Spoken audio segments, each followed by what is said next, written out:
علماء کہتے ہیں کہ جب تک کسی انسان کو اللہ نے 15 علوم سے آشنا نہ کیا ہو اس کو تفسیر قرآن کبھی نہیں بیان کرنی چاہیے۔ 15 علوم سے مراد کیا ہے؟ یعنی صرف ہے، نحو ہے، معانی ہے، بلاغت ہے، احکام ہیں، ناسخ و منسوخ ہیں، اسماء الرجال ہیں۔ تو جب تک ان ساری علوم پر انسان کی نظر نہ ہو وہ لازمی بات ہے کہ ترجمہ کرنے میں غلطی کر جائے۔ جیسے کہ حضرت تھانوی رحمۃ اللہ علیہ کی خدمت میں ایک آدمی آیا اور اس نے کہا کہ حضرت میں پروفیسر ہوں اسلامیات کا، دوسری بات یہ ہے کہ میں عربی لغت کا بھی بہت بڑا ماہر اور مانا ہوا الحمدللہ استاد ہوں، میرا عربی لغت پہ بڑا عبور ہے اور مجھے دین سے محبت ہے، اس لیے قرآن سے بھی محبت ہے، لیکن میں جب مولوی حضرات کی باتیں سنتا ہوں کہ قرآن جو ہے کسی عالم کو بیان کرنا چاہیے، ہر آدمی بیان نہ کرے، تو میں حیران ہوتا ہوں کہ جب میں عربی جانتا ہوں، پروفیسر ہوں اسلامیات کا، قرآن کئی دفعہ پڑھا ہے کہ ہمیں اس کا ترجمہ نہیں، ضرور ہم مولوی کے پاس جائیں۔ یہ علماء جو ہیں کیا قرآن کے نعوذ باللہ ٹھیکیدار ہیں کہ ان کے بغیر ہمیں قرآن سمجھ ہی نہیں آتا؟ حضرت سنتے رہے، چونکہ حضرت تو بہت بڑے الحمدللہ بڑے حکیم الامت تھے، بڑی حکمت سے بات کرتے تھے، سنتے رہے۔ جب اس نے بات ختم کی تو آپ نے فرمایا اچھا ماشاءاللہ آپ کو اللہ کے قرآن کے ترجمے پر بھی عبور ہے؟ انہوں نے کہا ہاں جی بالکل، مجھے کسی آیت کا معنی پوچھ لیں۔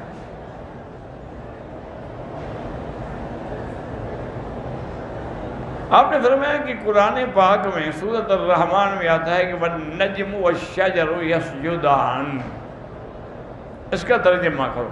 انہوں نے کہا جی یہ تو بڑا آسان ترجمہ ہے کہ ستارے بھی اور درخت بھی اللہ کا سجدہ کرتے ہیں، اور قرآن پاک میں دوسری جگہ باقاعدہ موجود ہے کہ وَالنَّجْمِ إِذَا هَوَىٰ برا ستارہ ہے۔ اللہ کے بندے جہاں بھی نجم آئے گا معنی یہی کرو گے؟ اس نے کہا جی اور کیا کر سکتے ہیں؟ تو پھر تم نے قرآن کو سمجھا کیا ہے؟ یہ جو والنجم یہاں ہے، والنجم کے بعد والشجر ہے، وہاں نجم کے بعد اذا ہوا ہے کہ جب وہ ڈوبتا ہے، درخت تو نہیں ڈوبتا تھا۔ یہاں مراد یہ ہے کہ 2 قسم کے درخت ہوتے ہیں، 2 قسم کے بوٹیاں ہوتی ہیں، ایک وہ ہوتی ہیں جو زمین پہ کھڑی ہوتی ہیں جن کی یعنی ساکھ ہوتی ہے، عمود ہوتا ہے، ایک وہ ہیں جو زمین پہ پڑی رہتی ہیں، بیلیں اس کی پڑی ہوتی ہیں، جیسے کدو کی بیل پڑی ہوئی ہے، آپ نے دیکھا ہے کہ متیرے کی اور خربوزے کی بیلیں پڑی ہیں، انگور کی بیلیں پڑی ہیں، تو یہ جو ہیں یہ نجم ہے۔ شجر کہتے ہیں جو اپنے ساکھ پہ کھڑا ہو۔ تو اللہ تبارک و تعالیٰ کو یہ دونوں سجدہ کرتے ہیں، تو یہ معنی نہیں کہ اسی لیے ہم نے اس نے کہا تھا کہ علماء سے پوچھو کہ مطلب جہاں بھی نجم کا معنی آئے گا تم ایک ہی معنی کرو گے؟ اس کے تو سیاق و سباق کو دیکھنا پڑتا ہے۔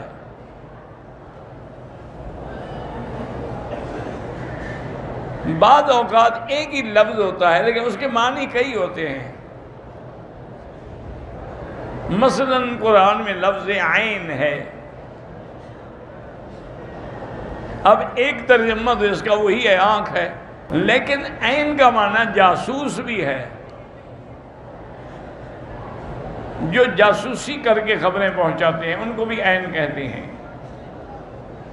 اور عین کا معنی جو ہے یہ ہمارے یہاں گھٹنا ہے نا، اس کی جو ہڈی ہے اوپر، اس کو بھی عین کہتے ہیں، سورج کو بھی عین کہتے ہیں۔ تو آپ نے فرمایا اللہ کے بندے اب کیسے ہم فرق کریں گے؟ وہ تو حیران ہو گیا، پریشان ہو کے بیٹھ گیا۔ ہم نے فرمایا کہ اگر ہوگا کہ عین طلعت کہ عین جو ہے وہ طلوع ہوا تو ہم کہ ہاں اس سے مراد سورج ہے. اگر آئے گا عین انکسرت بھی عین ٹوٹ گئی ہوں گے ہاں وہ گھٹنے کی ہڈی ٹوٹ گئی بیچارے کی. اسی طرح اگر آئے گا عین انفجرت کہ عین جو ہے وہ پھوٹ پڑی ہوں گے ہاں اس سے مراد وہ چشمہ ہے جو زمین سے پھوٹا ہے, اس کو بھی عین کہتے ہیں. فجرنا الارض عیونا.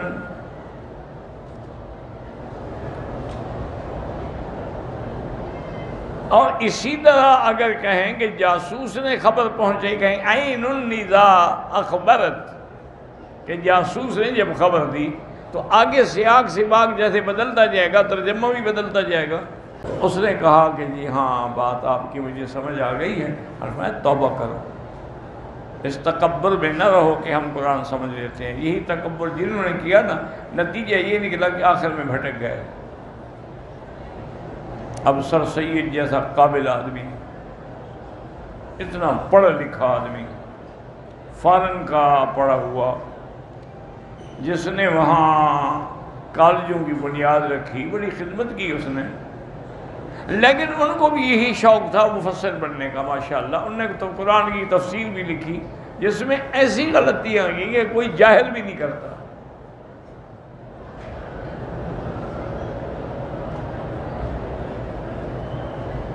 اور کئی ہیں جیسے قادیانی ہیں, ان کے جو خلیفہ اول تھا نور الدین, اس نے بھی قرآن کے ترجمہ لکھا اور ہر جگہ اس نے قادیانی کو ثابت کرنے کے لیے قرآن کے معنی بدل ڈالے. اسی طرح جیسے آج کل وہ غامدی پیدا ہوا ہے, وہ کہتے ہیں قرآن میں رجم کا قصہ ہے ہی نہیں. قرآن میں تو صرف کوڑوں کی سزا ہے, رجم کی تو سزا ہے ہی نہیں. رجم کا انکار کر گیا. اور بڑے بڑے لوگوں نے ٹھوکریں کھائی ہیں. نتیجہ یہی تھا کہ وہ کسی عالم سے نہیں پڑھے. اگر کسی عالم سے پڑھتے, ان سے پوچھ لیتے, مسئلہ حل ہو جاتا. بہرحال میں نے ہنڈی والے کو 500 ریال دیے تو اس کا ریٹ 3000 بنتا ہو, جتنا بنتا ہوگا اس نے بھیج دیا. ٹھیک ہے, لیکن ہنڈی نہ کیا کریں. اگر اتنے کسی نے زبردستی لگا دیا احرام کی حالت میں تو آپ فوراً اس کو دھو ڈالیں بس. طواف کے دوران کھجور کھا سکتے ہیں, کھا سکتے ہیں.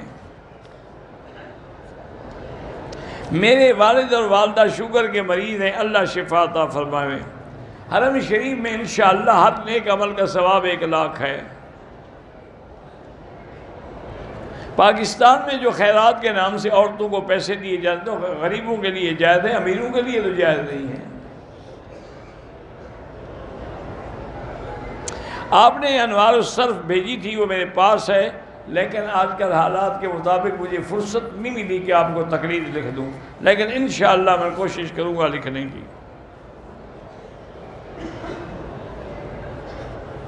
حضور پاک نے تو طواف میں صرف سبحان اللہ والحمدللہ لا الہ الا اللہ اللہ اکبر, اور جب رکن یمانی پہ ہاتھ لگایا تو بسم اللہ اللہ اکبر, اللہم انی اسألک العفو والعافیہ, اور آگے ربنا آتنا فی الدنیا, یہ پڑھا بس. مدینہ شریف میں ایک نماز 1000. بہرحال تبلیغ میں ثواب زیادہ ہوتا ہے کہ اللہ کے دین کے لیے آدمی گھر سے نکلا ہوا ہے.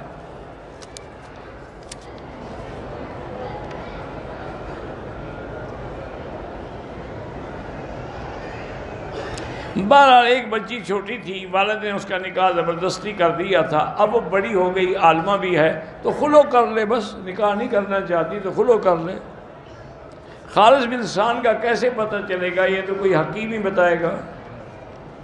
طواف کے بعد بال کٹوا دیے, صفا نہیں کیا, دم پڑ گئی. منافق کے ہاتھوں مارا جانے والا کیا شہید ہے؟ کافر کے ہاتھوں مارا ہوا شہید ہے, تو منافق کے ہاتھوں کیوں شہید نہیں؟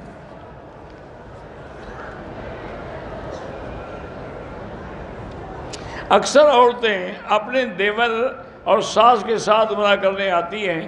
بہتر یہ ہے کہ دیور کے ساتھ نہ آئے, کیونکہ دیور محرم نہیں ہوتا.